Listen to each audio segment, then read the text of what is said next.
Have you ever had one of those quiet moments alone, maybe late at night, where a small question bubbles up in your mind, but you never really speak it out loud? Something like, is this still okay for me now that I'm older? Or maybe it's just a passing thought, is this little habit of mine affecting me more than I think? It's the kind of thought most people keep tucked away, especially as we age. Society doesn't exactly make it easy to talk openly about things like intimacy or self-pleasure. Let alone how those things change after 60. But here's the truth most folks don't hear often enough: just because it's private, doesn't mean it's unimportant.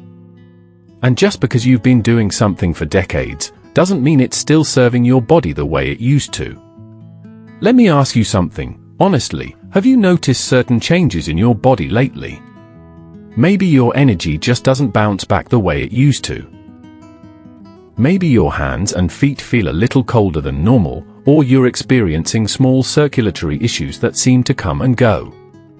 Or perhaps, on a more personal note, intimacy, either alone or with someone else, just doesn't feel the same anymore.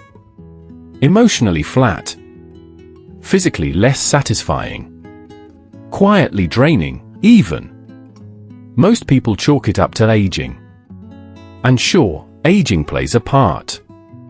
But what if I told you that some of what you're feeling might not be just age?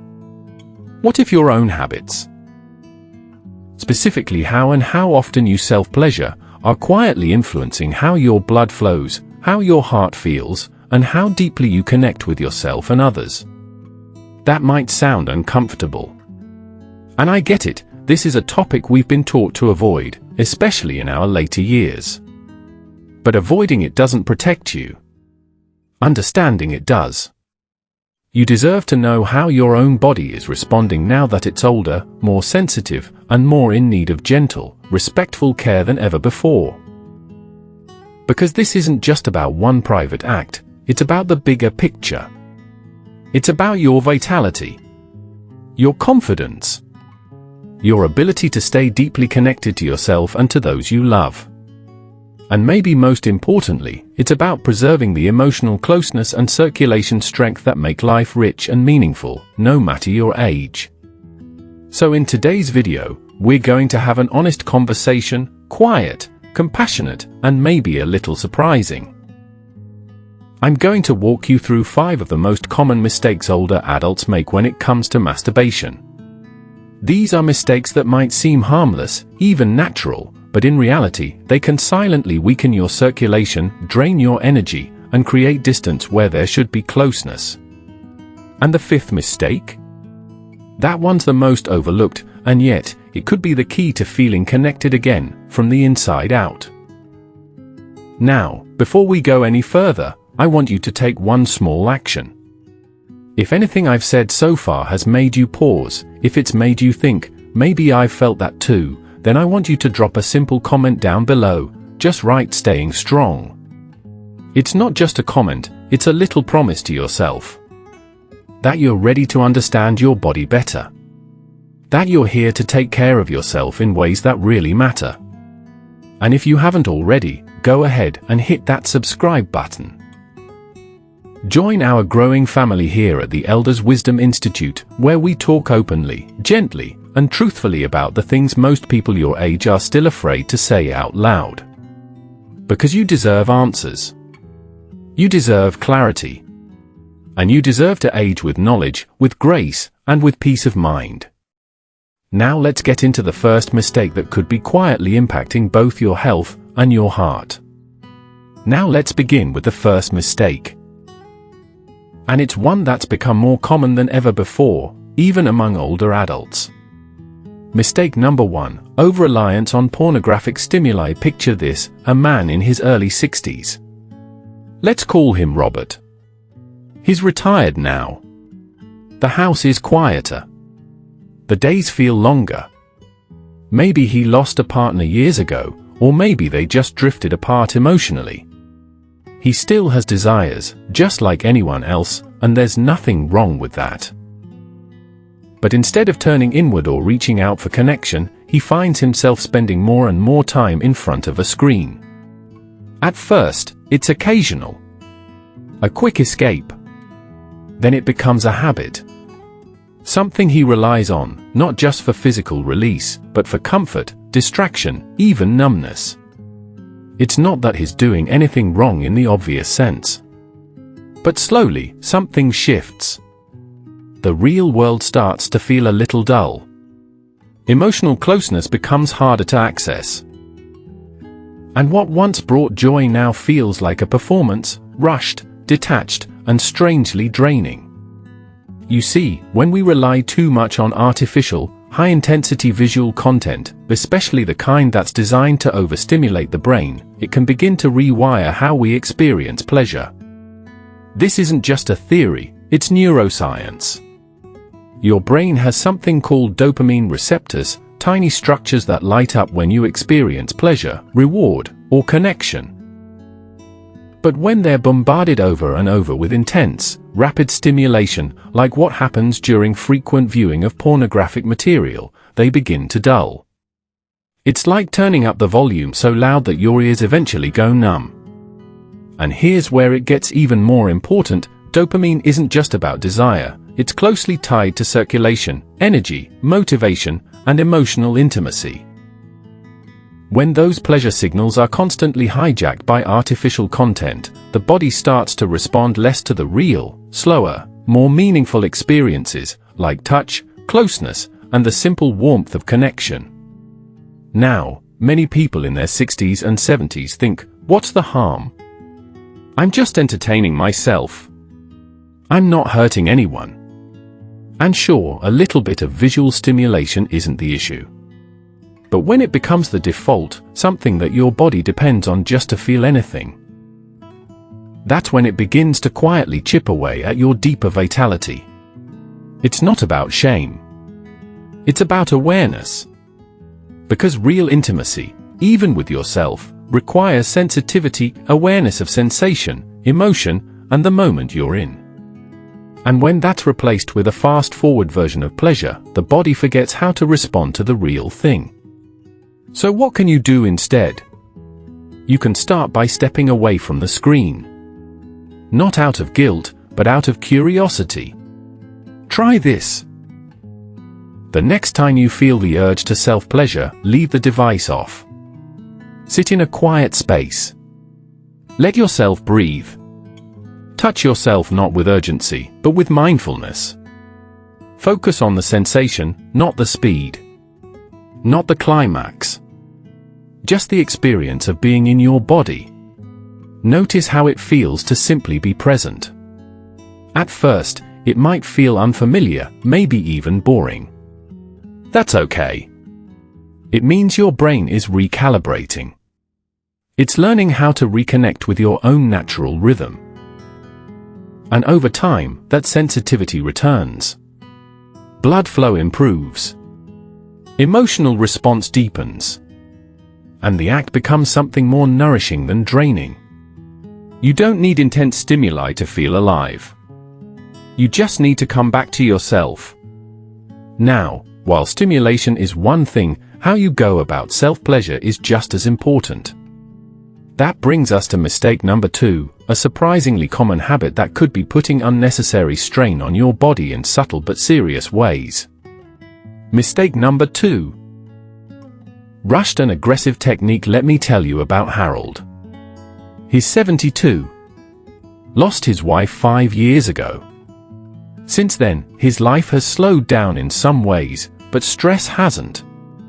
Between managing medications, keeping up with appointments, and dealing with the occasional wave of loneliness, he's found himself turning to self-pleasure, not for connection, but more like a pressure valve. The problem? He rushes. Every time. It's not about enjoyment for him anymore. It's about getting it over with. Quick. Private. Mechanical. He barely pauses to breathe. No lubricant. No intention. Just force, tension, and a need to get it done. He figures, I'm older, my body doesn't respond the same. I just need a little relief and that's it. But afterward, something always feels off. His body feels sore. not just in the moment, but hours later. He notices a dull ache, especially in his lower abdomen. His energy drops. Emotionally, there's no uplift. Just a flatness, almost like a subtle sadness he can't quite name. This is more than just a bad habit. It's a biological misstep. You see, as we age, the tissues around the genitals become thinner and more sensitive. Blood vessels don't dilate as quickly. Nerve endings don't fire the way they used to. And when stimulation is rushed or aggressive, it creates friction, both physical and neurological. That friction can lead to micro-trauma. Tiny injuries to nerve endings and blood vessels that may not bleed or bruise, but still take a toll over time. In the short term, this can lead to soreness, fatigue, or even discomfort during urination. In the long term, it may contribute to reduced erectile strength, lower circulation in the pelvic region, and emotional disconnection from the act itself. And here's the thing, your circulatory system and your intimate health are deeply connected. Weak circulation doesn't just mean cold feet or hands. It can mean a slower response during arousal, difficulty achieving climax, or even less sensation altogether. But here's what most people don't realize: rushing doesn't actually make things faster. It just makes the experience more stressful. And often, less satisfying. Some believe, I don't have time for slow touch, or if it won't work unless I do it fast. But those thoughts are usually rooted in frustration or years of conditioning. Not truth. Your body actually prefers slower, intentional touch, especially now. Think of it this way, in your youth, your body might have responded to urgency. But in your later years, it responds to presence. So what can you do differently? Slow down. This isn't a task. This is self-care. Start by choosing a time when you're not rushed. Create comfort in your space, soft lighting, quiet surroundings, even a warm bath beforehand if you can. Use a lubricant. Not because you have to, but because it reduces friction, increases sensation, and protects delicate tissue. Explore touch not just for release, but for connection with your body, your breath, and your feelings. Focus less on the outcome and more on the journey. What does it feel like when you breathe deeply as you touch yourself? How does your body respond when you allow arousal to rise slowly, gently, like a tide rather than a storm? This shift, though small on the surface, can deeply affect how your body processes stimulation, how your blood flows, and how nourished you feel afterward. Because it's not just about whether you climax, it's about whether you feel restored, not drained. And when you begin to embrace this kind of self-connection, something amazing happens: your sensitivity returns. Your circulation improves. And maybe most importantly, the emotional weight that often follows rushed or disconnected pleasure begins to lift. Now, slowing down is powerful. But what if I told you that doing the same thing the same way every time, even slowly, might be setting you up for another silent issue? Let's talk about mistake number 3, a subtle pattern that can sneak up on you, especially if you've been in the same routine for years without even realizing it. Mistake number 3, frequency without awareness. Let's talk about George. He's 68. Still pretty active. Walks every morning. Takes his vitamins. Keeps his mind sharp with crossword puzzles and chess. George believes in taking care of himself, and part of that, to him, means keeping his sexual energy alive. Every day, without fail, he finds a quiet moment to release. He says it helps him sleep better. Clears his head. Keeps his hormones in check. And for a while, it worked. He felt in control of his body, even proud that he was still going strong. But over time, something started to shift. He began feeling tired more often, especially in the afternoons. His joints felt heavier. He started skipping walks. his sleep wasn't as restful anymore. And maybe most surprisingly, when he was with his partner, he just didn't feel present. The emotional connection was fading. His desire, once automatic, started to feel forced. Like a chore, rather than something real. George didn't change his routine. But his body was changing, and he wasn't listening. You see, there's a popular belief out there, especially among older men, that frequent release is always good for you. That the more, the better. Some even think daily masturbation keeps their testosterone high, their prostate healthy, their system flushed and youthful. But here's the truth, balance is everything. Yes, self-pleasure can be incredibly healthy. It helps release built-up stress. It encourages circulation. It can even help maintain certain hormone levels. But when done without awareness, too frequently, and out of habit rather than desire, it starts to drain more than it gives. Every time you climax, your body releases a flood of neurochemicals, dopamine, oxytocin, prolactin. You feel calm, satisfied. But those same processes also involve the expenditure of vital resources, particularly zinc, which is essential for testosterone production, immune strength, and yes, circulatory vitality. When you're younger, your body can recover quickly. But in your 60s, 70s, and beyond, that recovery takes more time. And pushing past your natural rhythm can quietly chip away at your energy, your mood, even your connection to others. And here's the deeper layer: when pleasure becomes predictable, when it happens the same way, at the same time, with the same mechanical outcome, it stops being pleasure and becomes maintenance. There's no spark. No curiosity. No build-up. Just a routine that ends up flattening both body and spirit. So what's the solution? Tune in. Pay attention not just to whether you can self-pleasure, but whether you need to. Ask yourself, am I doing this out of desire or out of habit? Do I feel more alive afterward, or more empty? Is this energizing me, or slowly depleting my drive, my mood, my warmth toward others? Try spacing it out. You don't have to stop altogether, but stretch the days between. Give your body a chance to replenish. To build anticipation again. Let your energy cycle rise instead of constantly releasing it. Think of it like resting a muscle between workouts. It's in the recovery that strength is built. And you might just notice something beautiful, a return of emotional spark, sharper focus, deeper connection with a partner or even with yourself. Because when you stop running on autopilot, your body remembers how to feel again. So yes, the act matters, but so does the intention behind it. Now, that brings us to something even more powerful. Not what we do with our hands, but what we carry in our minds. Because the next mistake? It isn't physical at all. It lives in belief, quiet, internal, and often invisible to the outside world. Let's talk about mistake number 4, one that silently shapes how we experience pleasure, intimacy, and even aging itself.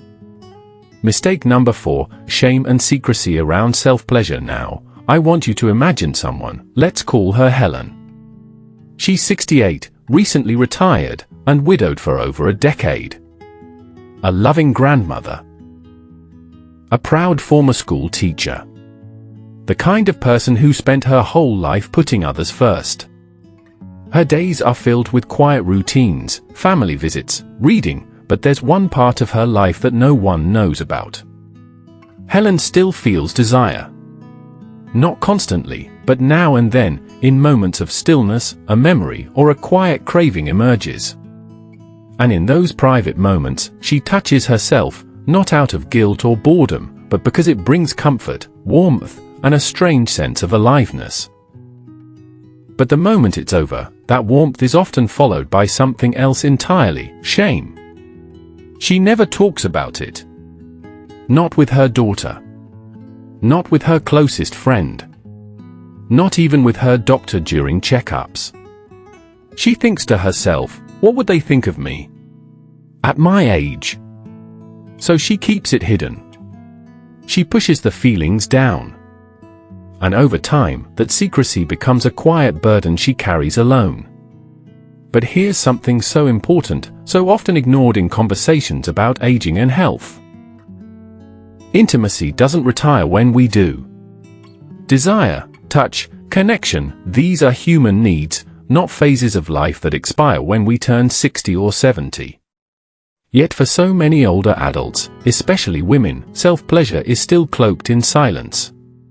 Conditioned by years of societal messages, religious guilt, or generational taboos, they believe that wanting to feel pleasure is wrong, immature, even shameful. But science tells us a very different story. When you suppress a natural need, when you carry guilt or shame around something as core to your being as touch and connection, your body pays a price. That emotional stress activates your cortisol response. And cortisol, over time, narrows your blood vessels, tightens your chest, raises your blood pressure, and weakens your heart's ability to pump freely. It also dampens oxytocin, the bonding hormone, and makes real intimacy harder to feel. Not just sexual intimacy, but even emotional closeness.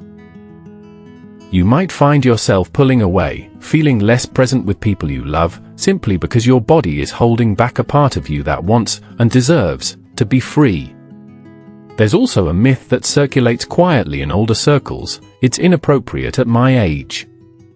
That belief alone can stop someone from honoring their body's needs. But let me tell you this gently and clearly: your body still belongs to you.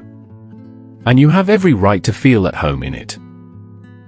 Self-pleasure, when done with self-respect and care, is not a sin or a secret, it's self-love. It's your way of saying, I still matter. My comfort still matters. My body is still capable of joy. So what can you do? Start by letting go of the idea that this topic needs to be locked away. You don't need to broadcast your habits, but you also don't need to carry shame like a heavy coat. Talk to a doctor you trust. Not about what you're doing, but how you're feeling. If you've noticed tension, guilt, or physical changes, bring it up. You might be surprised at how supportive and normalizing that conversation can be. And most importantly, approach your own touch with compassion, not judgment. Light a candle. Slow down. Treat yourself the way you would treat someone you love, with care, with dignity, and with acceptance. Because when you release shame, you open the door to healing. To real connection. To improved circulation, both physically and emotionally. Your heart literally relaxes. Your blood flows better. And your spirit starts to soften, allowing you to feel again, not just pleasure, but peace. And now, we come to the final mistake. One that many people fall into, especially after long-term relationships have ended, whether by distance, death, or the slow erosion of passion over time. This one isn't just about how you touch yourself, it's about why you may have stopped feeling altogether. Have you ever caught yourself thinking about those quiet moments, maybe sitting beside an older man you know, or even looking in the mirror, and wondered what he really thinks about his past, especially when it comes to his sex life? Maybe you've noticed the way some older men carry a mix of pride and a hint of regret when those memories surface, as if there were lessons they learned too late. You might ask yourself, why do so many older men look back at their intimate lives with a kind of wistful wisdom? What are the truths they wish they'd known sooner, but no one ever told them? Now, I want you to pause and really feel this for a moment. Sexual health as we grow older is something almost nobody talks about openly. It's like this secret chapter of life that gets quietly tucked away, even though it touches so much more than just the bedroom. For many elderly men, it's not just about the act of sex itself, it's about dignity, feeling connected, and holding on to a sense of self when the world keeps changing around them. It's about mental well-being, about feeling alive and valued, even when their bodies don't quite do what they used to. This topic matters more than you might think because understanding it can change the way you or someone you love ages, not just physically, but emotionally and spiritually. In the next few minutes, I'm going to share with you 5 real, powerful secrets, things that older men wish they could go back and tell their younger selves. These aren't just quick fixes or surface-level advice. These are insights that challenge what we think about aging, relationships, and what it truly means to be masculine as the years pass. Secrets that can reshape your perspective, help you nurture deeper connections, and face aging with confidence and grace. So, before we dive in, I want to hear from you. If you believe intimacy still matters at every stage of life, no matter your age, go ahead and type "I'm listening" in the comments. And while you're at it, hit that subscribe button and join us here at the Elders Wisdom Institute, where we uncover truths, share stories, and celebrate the wisdom that only time can bring. Now, let's get into these 5 secrets, and trust me, you're going to want to hear every single one. Alright, let's start with the very first secret that so many older men wish someone had told them earlier, because it changes everything about how they experience intimacy as they age. Take George, for example. He's 74 now, and he once believed that sex was all about performance, about how well you could keep up, how strong or fast you were. But after losing his wife of 48 years, George shared something powerful. He realized the real magic wasn't in the act itself, but in the emotional connection behind it. The quiet moments of understanding, the shared glances, the comfort of knowing someone truly sees you. That's what made all the difference. You see, as we get older, things do change physically. Testosterone levels naturally drop, and the body doesn't respond quite the same way. But here's the thing, our emotional need for closeness doesn't fade. In fact, it often grows stronger. That deep desire to feel connected, loved, and understood is something that stays with us, even when the physical part might feel different or slower. A lot of men fall into a trap of thinking that if their performance isn't what it used to be, their sex life is over. But that's simply not true. True intimacy is less about stamina or physical ability and more about emotional depth. It's about patience, communication, and sharing space with someone you care about. So, what can you do? Focus on connection. Take the pressure off performance and slow down. Talk openly with your partner about what feels good, what matters most, and what you both want.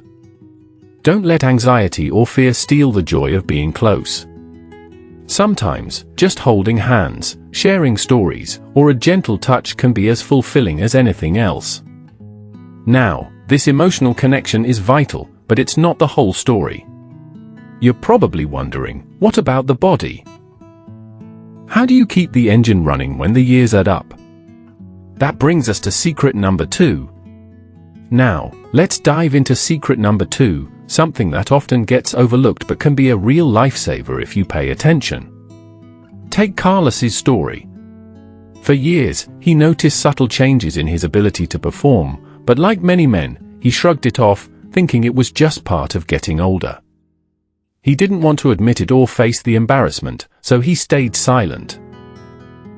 Then, one day, a doctor told him something that stopped him in his tracks. The early signs Carlos had been ignoring were actually warning signals of potential cardiovascular trouble. Those changes in erectile function were not just about the bedroom, they were clues his body was sending about his heart health. Here's why that matters. Erectile dysfunction, or difficulty getting or maintaining an erection, isn't just about sex. It can be one of the earliest signs of poor blood flow or heart problems. You see, the arteries in the penis are much smaller than those in the heart, so they tend to show damage first. When blood flow decreases there, it's often a red flag that your heart or blood vessels might also be struggling. This is where many men make a mistake. Instead of seeing erectile issues as a health warning, they either hide it out of shame or try quick fixes that only mask the problem temporarily. But ignoring these signs means missing a chance to catch something serious early, something that could affect not just your sex life, but your overall health and even your life expectancy.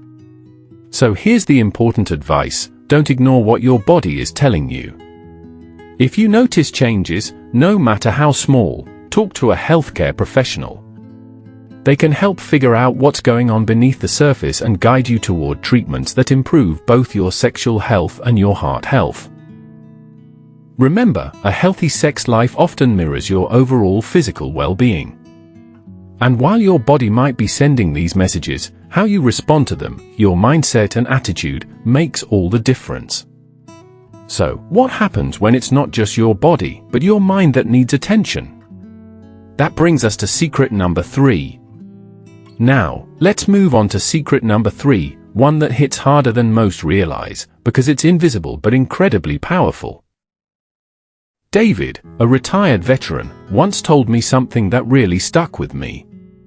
Even when his body was physically able, when there were no obvious health problems, his desire just wasn't there. It wasn't that his body wasn't working, it was that stress and shame had quietly drained his libido.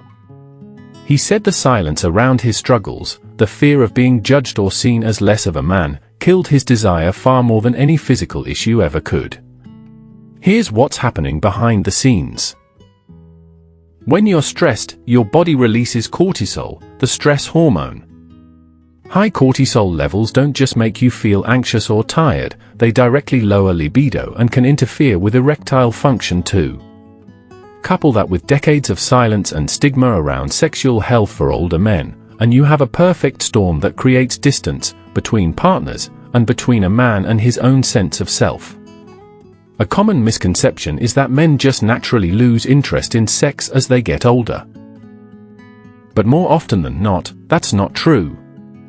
The desire is still there, it's just buried under layers of unspoken fears, worries about performance, and the shame of aging bodies. It's not the loss of desire, it's the loss of freedom to talk about it openly and honestly. So, what can you do? Start small. Find a safe space to open up, whether that's with your partner, a close friend, or a professional counselor. Normalize the changes that come with aging instead of hiding from them. When you bring these feelings into the light, they lose their power. And you begin to rebuild intimacy on a foundation of trust and understanding. Now, while connection with another person is essential, there's another side of intimacy that many men overlook entirely, something just as important but often left out of the conversation. That's secret number 4, the role of solo intimacy. Let's explore that next. Now, let's talk about secret number 4. A truth that many men find surprising, even freeing when they finally accept it. Richard, who's 81 years old, shared a story that really touched me. After his partner passed away, he thought that part of his life, the intimate part, was over for good.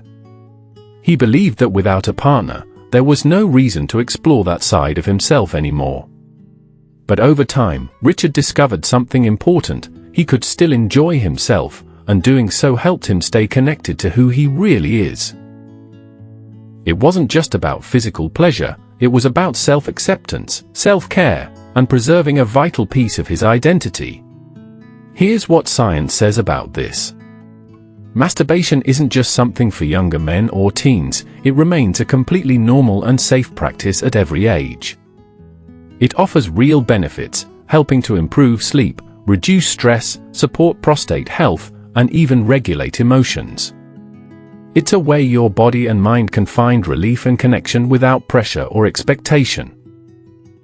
Unfortunately, there's still a lot of shame around this topic, especially for older men. Many believe it's immature, wrong, or something to hide. But medical professionals are clear: it's a healthy behavior, natural and beneficial, not something to be embarrassed about. So here's the practical advice: be kind to yourself. Give yourself permission to explore your needs without guilt or judgment. Remember, you're still human. Your desires, your need for comfort and connection, they don't vanish just because the years have added up. Embracing this part of yourself can bring a surprising sense of peace and joy. And now, we come to the final secret, perhaps the most important one of all. It's something almost every elder mentions when asked what they wish they'd known sooner. It's a truth that can change everything about how you approach aging, intimacy, and life itself. Alright, here's secret number 5. The one that many older men say changed their entire experience of intimacy, sometimes late in life but better late than never. John and Edith were married for 52 years. John once told me, the best sex we ever had wasn't when we were young and reckless. It was after we finally learned how to talk about what we really wanted, without fear or shame. Imagine that, the very thing most people think happens naturally actually took decades of learning for them to get right. Why does communication matter so much? When you open up, share your feelings, your desires, your fears, it lowers performance anxiety because you're no longer carrying it all alone.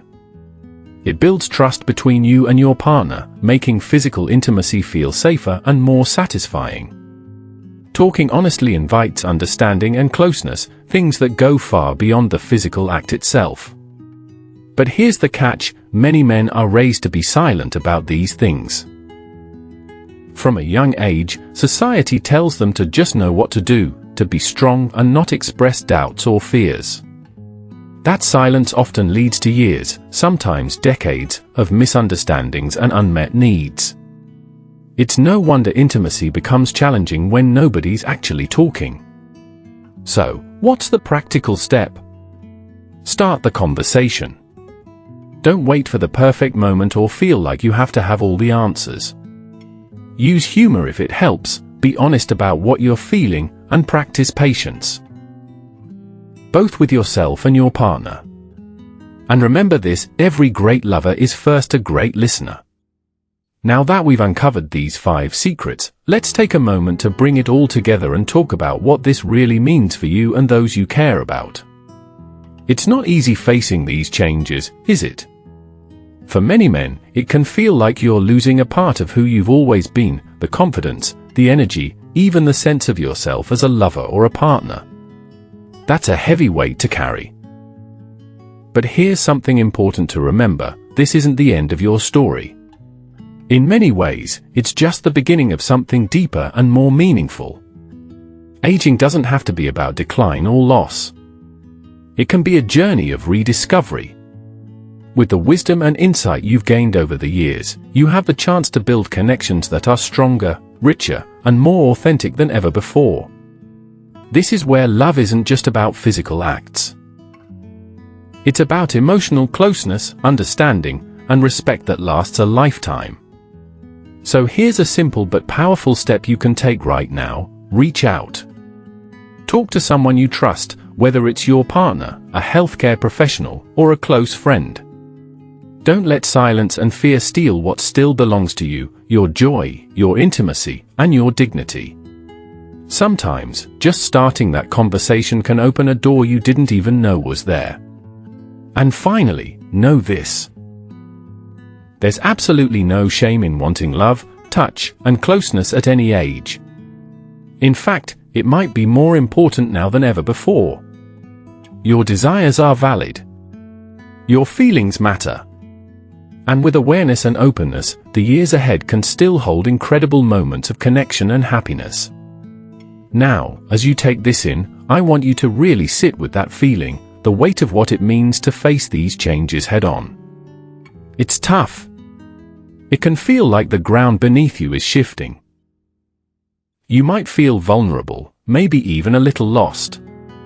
That's completely normal. Because for so many men, their identity has been wrapped up in strength, independence, and yes, their sexuality. When that changes, it can feel like a piece of yourself is slipping away. But here's the truth, this isn't a loss. It's a transformation. It's an invitation to explore a new kind of intimacy that's richer and deeper than what you've known before. Think about it. With age, you gain something younger men don't have yet, wisdom, patience, and the courage to be honest with yourself and others. That's powerful. It means you can build connections that aren't just surface level or physical, but soulful and lasting. This is a moment for rediscovery. For many men, it means learning to appreciate intimacy in new ways, through shared stories, gentle touch, laughter, and quiet moments of understanding. It means letting go of old pressures and expectations, and embracing what truly brings you joy and connection now. So I want to encourage you, don't wait for the perfect moment or feel like you have to handle this alone. Reach out today. Talk to your partner about what you're feeling. Schedule that appointment with your doctor if you have questions. Call a friend who you trust. The simple act of opening up can be a breakthrough. It can reconnect you not only to others but to yourself. Remember, silence can be a thief that steals away what still belongs to you, your joy, your sense of intimacy, your dignity. But your voice? Your courage to speak? Those are powerful tools to reclaim those parts of your life. And finally, carry this hope with you: there is no shame in wanting love, touch, and closeness at any age. Actually, it might be more important now than ever before. Your heart still beats with desire for connection, and that desire is beautiful and worthy. So as you move forward, hold on to this: aging isn't a curtain closing on your story, it's the opening of a new chapter, filled with potential for love, growth, and genuine connection. You deserve that, now and always.